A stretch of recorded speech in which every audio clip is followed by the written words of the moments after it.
Out the Box Fancast. Out the box. That's right, Out the Box. I'm your host, Barry 3D. And I'm your man, Rod C. What's going on, people? Hey, also known as AKA Pucky.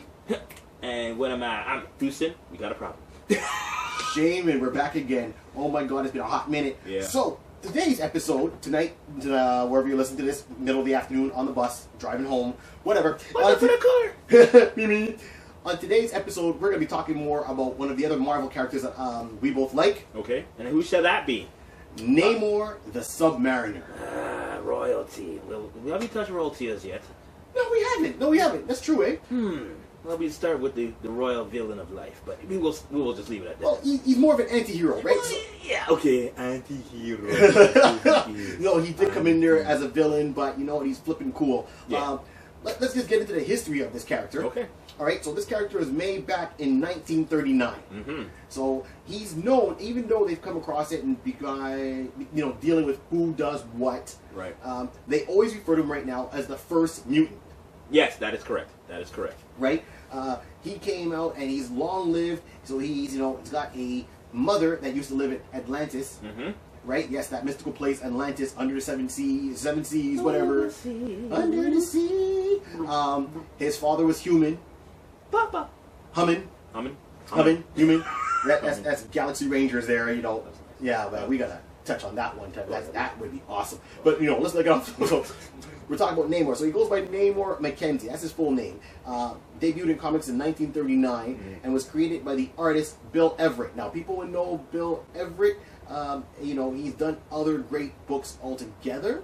But I was just cool. This guy's flipping awesome. No, you know what I mean? So you come up with this concept of putting this character together. First of all, the character is royalty, as you were saying. Yes. Right? He's the prince. And at one point he becomes the king. A lot of people look at Namor and it's like, oh, he's just a fish guy that swims under the sea with little wings on his ankles. Yeah, and that's what you think of him, but I mean, when you start to go back into his history, you'll realize that he was royalty, he was king of Atlantis. Yep. And at that time, they didn't have any other character that was doing that, so this was very new, very mystical in the sense, like, the lost city of Atlantis and so forth. So when Bill created this character, I mean, it was definitely something that's unique to say, we're just going to go completely a little far right and just have this anti-hero. And as you'll hear from us, you'll hear, the goods and bads of Namor. Well, absolutely, and the reason I think this character is, is important. I like this character. He might not have been a main character, but he holds a lot of stock. Mm-hmm. He crisscrosses with a lot of books. Yes. Right, and people think, oh, he's just an angry person. No, there's a lot of reasons, and they explain that why, right? Because the Atlanteans in the Marvel universe have blue skin. Yes. Right, it deals with the oxygen they get from the water and sunlight and stuff like that, so they have blue skin. His dad was a sea captain. Ends up getting with this princess who had to escape or was exiled. No, I'm not sure. I think she was exiled. I'm not sure. And that I'd have to double check. But that one I'm a little bit vague on. But lo and behold, they have Namor. So Namor has skin. He has normal color human skin. He's not got blue skin. Mm-hmm. But he's got the pointy ears like Mr. Spock. Yes. Right. He's got the little wings on his ankles, so he can swim underwater. He can fly through the air, right? Because he's wings. Now, how do those little tiny ankle wings make him fly? Hey, it's the Marvel Universe. Yeah, you know what? I'm sure, as you can tell, like Hermes and stuff like that. So it's definitely trying to draw from that's the Greek mythology. That's and right. Stuff like right. that. So at least that's kind of. I think in that sense, it's like one of the Marvel ways of having someone have the ability to fly. How are they actually going to fly back in those days? This is back in 1930, the 30s, early 40s. So they got to make it realistic that if someone's reading it, it'd be like saying, how is he flying? He needs wings. Okay, we're going to put wings on his foot, on his feet, and then fly. So I believe that's my personal thought on the process of why it was drawn back then as an explanation why. Well, exactly. I mean, look at go back with it. I did some research here real quick. So his mother was Emperor Thorkar's daughter, Finn, F-E-N. And his father was an American sea captain, Leonard Mackenzie. Almost like Leonard Nimoy Spock. Get into that. Yeah. Of the Icebreaker Oracle. No relation to that character. So they fall in love. They married aboard the ship while, and unbeknownst to him, she was spying on the human intruders. So when she returned back to Atlantis, you know, the warriors attacked the Oracle, and they actually killed Mackenzie. You know, they returned her to her kingdom, and then Namor was born. You know, and this caused a lot of things, as he was an outcast by his own people. Right. He didn't really fit in with the surface world. Nope. They tried to... Wings and pointy ears did that to you. Yeah, exactly. You know, but, you know, he was known as the Avenging Son. He was extremely, extremely hot-tempered. He has anger issues. Issues, right. You know, they get into it a little bit after, saying why he has these issues, and they say because of the mixing of human and Atlantean, right, it caused an imbalance with his blood. Okay. That would cause his mood swings. This is why at times he seemed super chill and everything was good, and then other times it was like, damn it to hell! Imperious Rex! Ah, you surface dwellers! That's right. Yes. You know, and he just didn't, you know, so he was very moody. But that was it. But they find that out later on in his own series, which was done by John Bryan. Right. Well, that was his initial series, but it was the one that John Bryan was writing, and that's when they kind of cured the imbalance in his blood to make him more normal. Yeah. The cool thing about Namor is, okay, once again, he's extremely strong. He can resist small arms fire. You know, his skin's that tough. He can resist deep sea pressure. He's got it, heightened strength, density. You know, and he crisscrossed in a lot of people's books, and this is why I was hoping to see him in a Marvel Universe at this before it came out. Right. Well, I mean, there's a lot of opportunities like you're seeing right now. He is actually, as we know, he was part of the Defenders. Well, we'll get into that later on. Yes. But he was part of the Defenders, and kind of, although the new Defenders come out on Netflix, I know they've never even touched anything like that. But that would have been quite interesting to go back and with the original Defenders, because what we're seeing in the new ones are actually the new Defenders. But that's another story. We'll get back to that later. Yeah, exactly. But I mean, okay, but let's get back down to it. Okay, so let's look at where Namor could have popped in my opinion. Okay. Okay, so we know in the comic books, you know, Namor had his own series. Yeah. And then at one point, he disappears. Now, Namor had his own series, then he shows up in World War II, right? And he teams up with Captain America and the original Human Torch, who was an android. Yes. Right? And they call themselves the Invaders. Yes. Right. They go and they're fighting, you know, the Axis enemies, and this is during World War II. They're dealing with all this. So he's already with Captain America and the original Human Torch. They have a whole series of adventures. Right. Right? Clearly, Namor is a main benefactor to backing them because he doesn't want, you know, the Germans to kind of invade Atlantis, so he decides to team up with the Americans and those surface dwellers. The allies with them. Yep. That's right. After all this, at one point, Namor disappears. No one can see Namor, whatever, he's gone. Right. That's the end of the golden years, the golden age years, and now we're coming to the silver. Yeah, exactly. So when Namor comes back, it is very ironic. Namor is found by Johnny Storm. Johnny Storm, right? That Human Torch. Yeah. In the Fantastic Four. He's walking around as a homeless man. I don't know where I am. You know, has no memory of who he is. Who am I? You know, he's got a full-out beard. Long Kurt Cobain hippie hair. Kurt Cobain hair. Oh gosh. Yeah, seriously, dude. He's walking around and, you know, living in a shelter as a homeless man. Yeah. And Johnny Storm, that Human Torch, recognized him and said, hey, wait a minute, and burns off the hair to realize, hey, you're Namor the Submariner. And he's like, who? And they kind of get into a little scuffle. He throws him into some water, and all of a sudden, his strength comes back because he was out of water too long, so his strength depleted. Yeah. Then he remembers who he is. My point is, if you're homeless, how come you go? And you live on the street, you can't remember who you are. You see other people walk by, and none of them have wings on their ankles. But, you know, he had amnesia, so he wasn't thinking straight. He maybe thought maybe Still. might be different. But I'm just saying that you didn't get no water, you didn't get no rain. Every time rain, you just duck hard, man? Like, yo, I don't know. I mean, look, put it this way. If you wake up the next morning and you see two little white wings growing on each side of your ankles, you got an issue. Wouldn't you seek some medical help? Yeah, I would. Maybe being homeless, he may have thought maybe I just couldn't afford it, may not want me, whatever the case may be. But I'm sure he had to confide in somebody like, look at my feet. Does this look right? Exactly. Let me see your feet. It's like, how about Joe? Does this look right to you? Because this don't look right to me. I don't know, man. But half the can of beans, man. You know?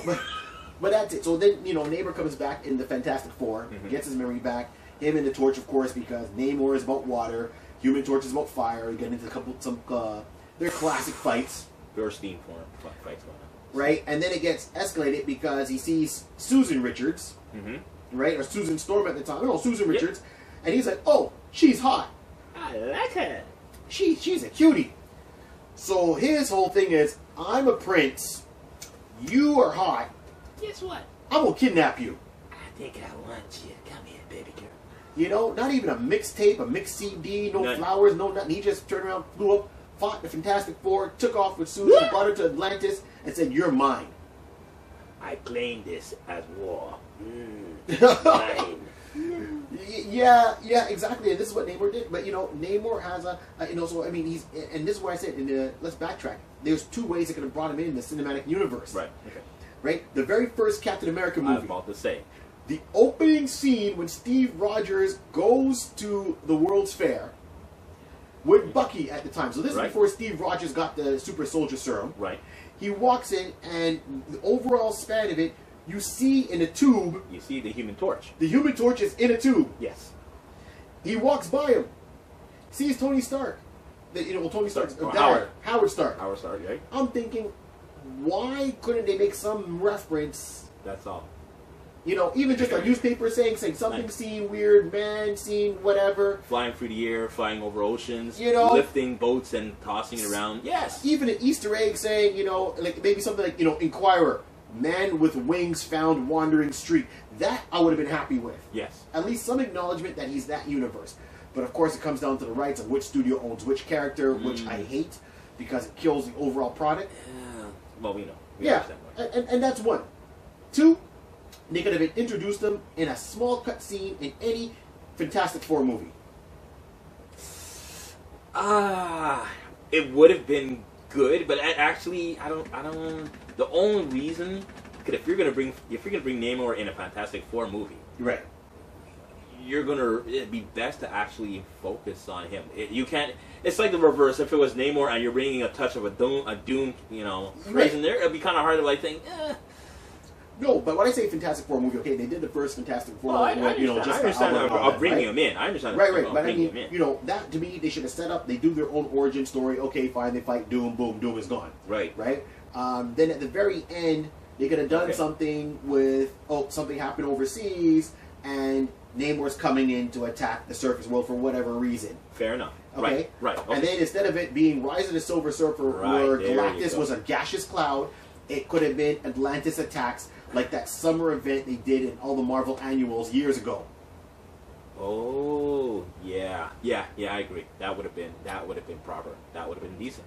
Yeah, it would have been very decent, because I would have preferred Namor attacking than Galactus being a gaseous cloud. Right. So, yeah. Right. So Namor was part of the Invaders. Okay. Right. Namor could have been in the Captain America brought in, but I know it's Marvel Studios as opposed to I think Fox or whoever has the rights.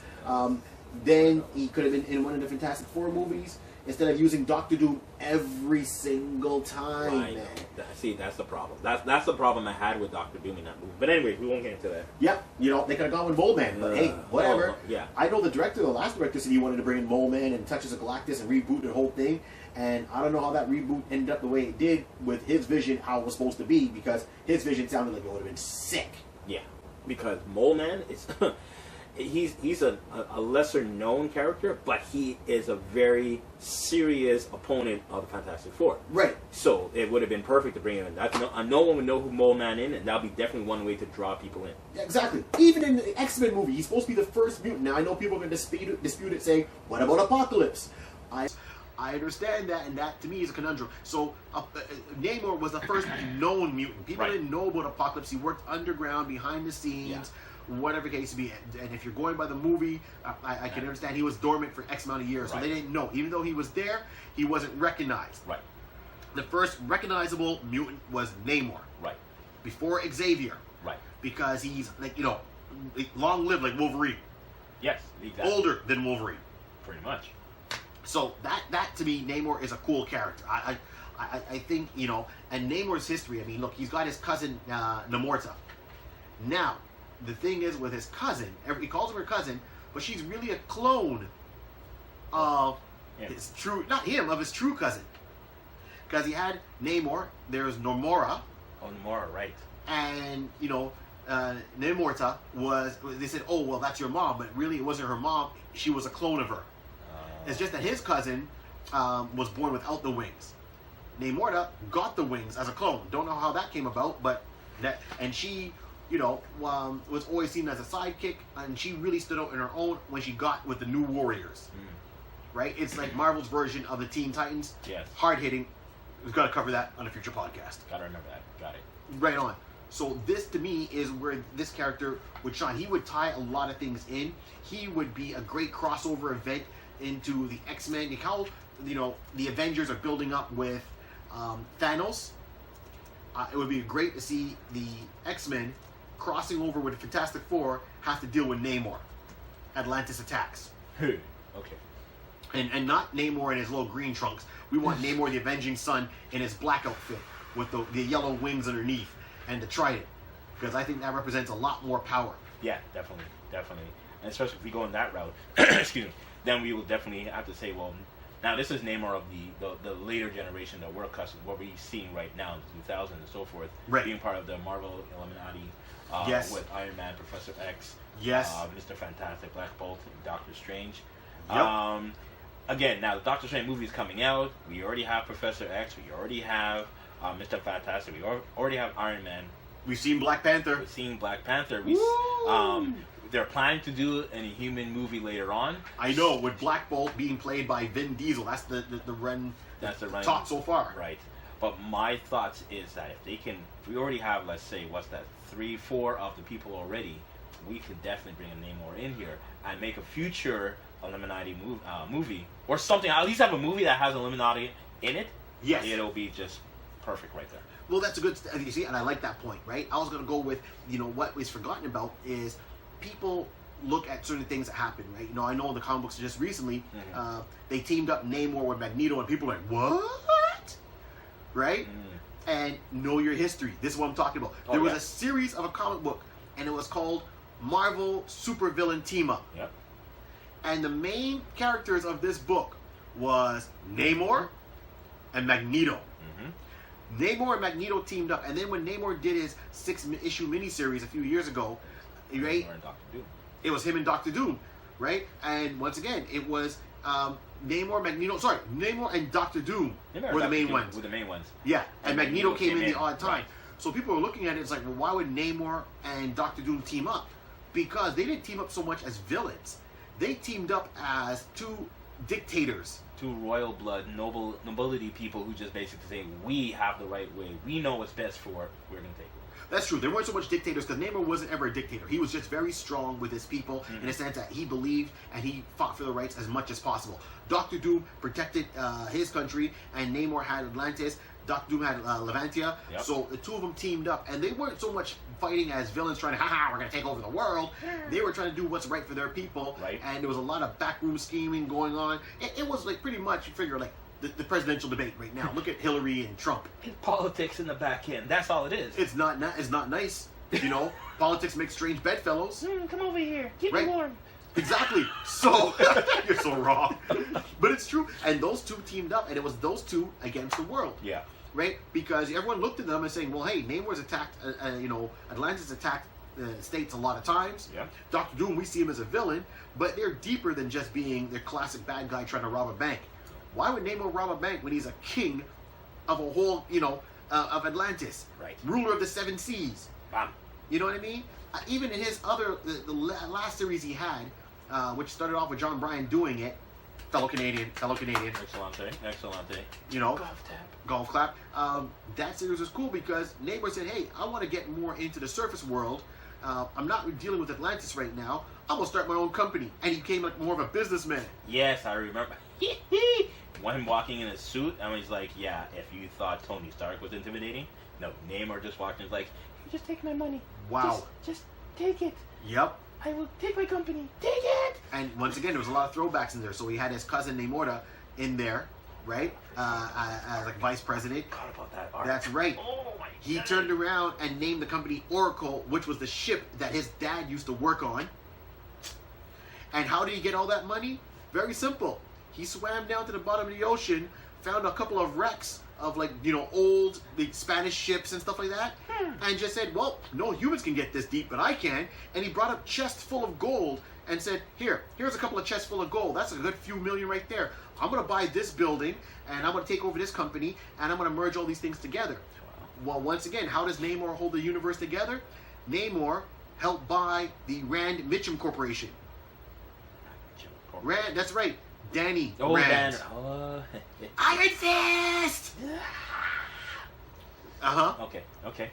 And actually, it was due to Namor and Namor's own series that he found, because at one point, everyone thought Iron Fist was dead. Right. He got possessed by some evil chi kind of thing, and him and Power Man went at it, and Power Man seemed like he killed him, and then Power Man went on the run, you know. But then you found my best friend. You know, I gotta go on the run again. I'm on the lam. Yeah, but then what happens? You find out that was kind of a clone. This alien race, they were like body snatchers, like plants and body snatchers from Kunlun.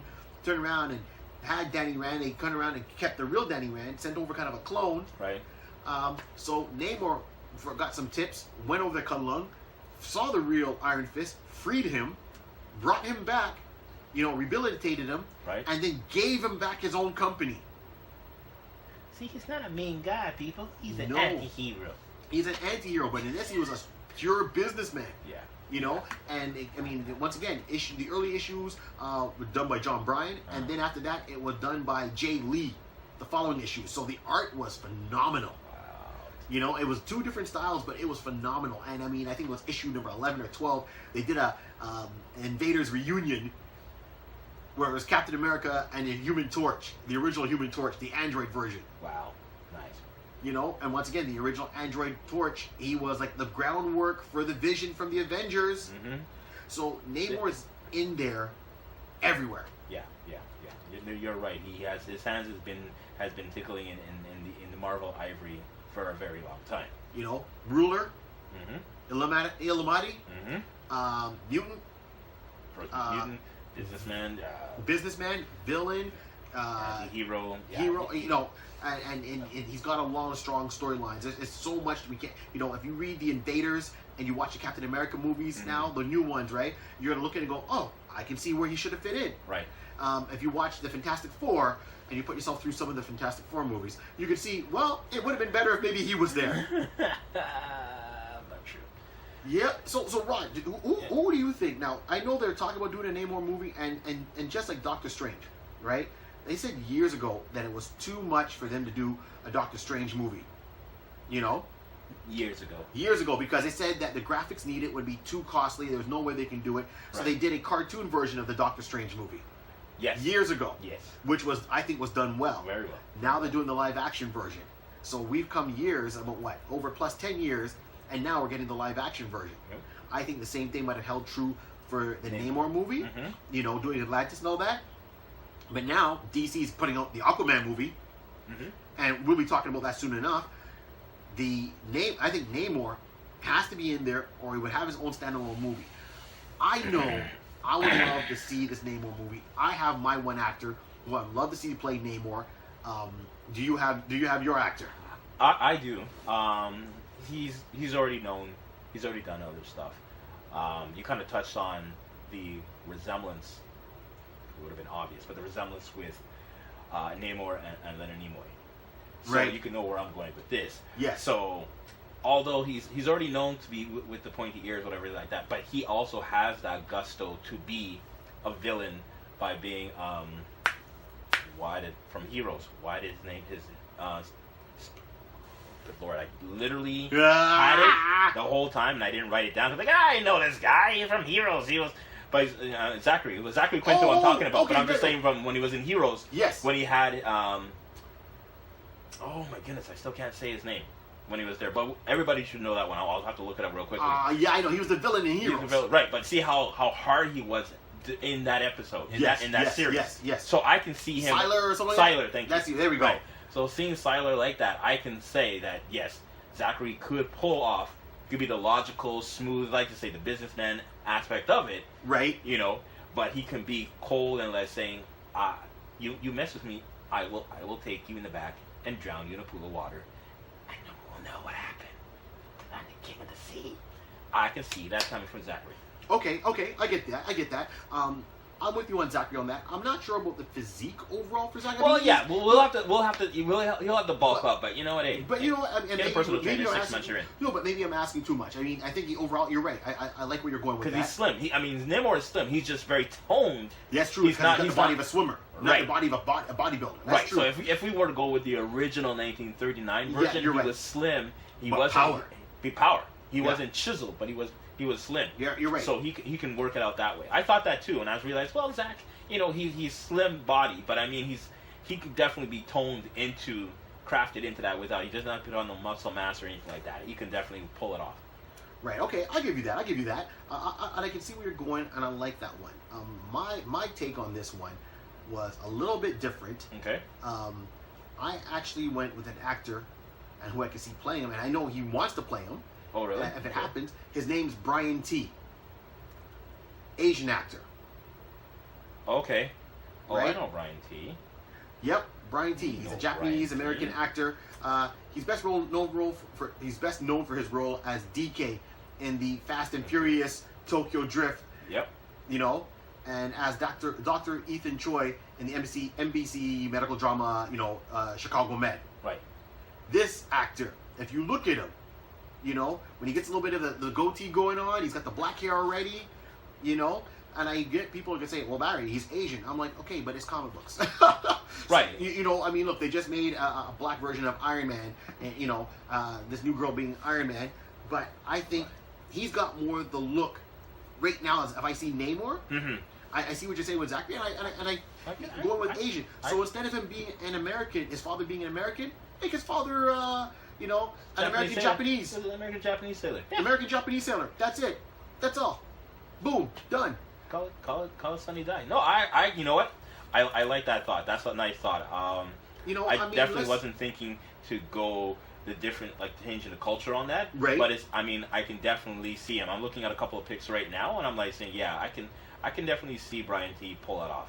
Absolutely. I think he does have the chops. He's got the chops. He's got the acting skills. I think he can pull it off. He's been good. He does bad. You know what I mean? To me, I like Brian T. And he actually wants to play the character. And I always like to hear that when someone wants to play a character. If they want to play the character, that means they're going to put a little bit more oomph into that role. Right. That means they're going to actually do their research. You're not just going to sign up for the role and say, oh, I play the hero. No, they're going to go and pull out some Marvel comics. They're going to read. They're going to try to understand them as much as possible. Get that time frame in there. And then play the character as best as possible. Okay, that sounds good. And I like the way Brian T. I think he really fits the role. And I like what Marvel's doing with their movies. It's not your typical, okay, everybody has to be the same way. Right. The Marvel has a lot of diversity in their heroes, in their villains. Yeah. Sometimes they're evident, sometimes they're not. You know what I mean? Sometimes people forget certain things, like Magneto is Jewish. Right. People don't think it, but Magneto, bottom line, is Jewish. Well, even now, you can even say with the Doctor Strange movie that's coming out right now, the Ancient One is supposed to be a man, and it's actually no, but it's a lady basically taking the form is the lead form of the Ancient One. Yeah, and that's against the grain in the book, but it looks workable for me. Yeah, exactly. So I know they might have seen it taken away a role from an Asian, so let's give a role to an Asian and make let's make my man Namor the Submariner Asian. Okay then. Yeah, because figure how that's going to play out, especially if you have to deal with his World War II history, right? And say, hey, his father was an American-Japanese person. It's going to make it a little bit more interesting. I think it'll add a little bit more flavor to the story writer. So if the writers can pull that off, great. Sorry, let me just get back. So the Ancient One is Tilda Swinton. Sorry, my apologies. Oh, yes. Tilda Swinton. Even then, should we tell... I don't know why I shouldn't have went there. But Baron Modor was again. Yeah. That's again. It's exactly the same limelight. Wasn't drawn out to be a black character. Nope. But it's a black character who's portraying him right now. Excellent. So, El Luchfor. My apologies. I apologize for harming the name. I do apologize. But everybody know who he is. Yeah. Again, that's a prime example, and I agree. We can definitely go with that. Right on. So you know what? We're gonna wrap this up. We're talking about Namor the Submariner. Yeah, definitely look him up. He's a character to read. He's a character to enjoy. He's not just a guy that swims with fishes. He's the good, the bad, the ugly. Right. You know what? You also can say, listen. We basically have no 7C royalty out of the Marvel universe as yet. So we've all got land, we got this. We now brought in T'Challa becoming with the Black Panther royalty on that aspect. We talked about Doctor Doom royalty there. Right. You know what? I have no problem dealing with royalty from the 7Cs. That'll definitely be a good point to bring bring out, and we can just open up. If we can open up that book, not even saying Namor directly, but we can start diving, literally, pun intended, into that world. It's a beautiful start. It's something that we need to do. That's what I'm talking about. Mm-hmm.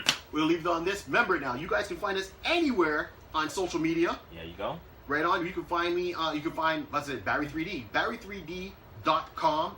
Right. You can find all the links to Out the Box Fancast. There you go. You can find us on Instagram. Twitter. BBM. Facebook. Tumblr. Yeah. YouTube.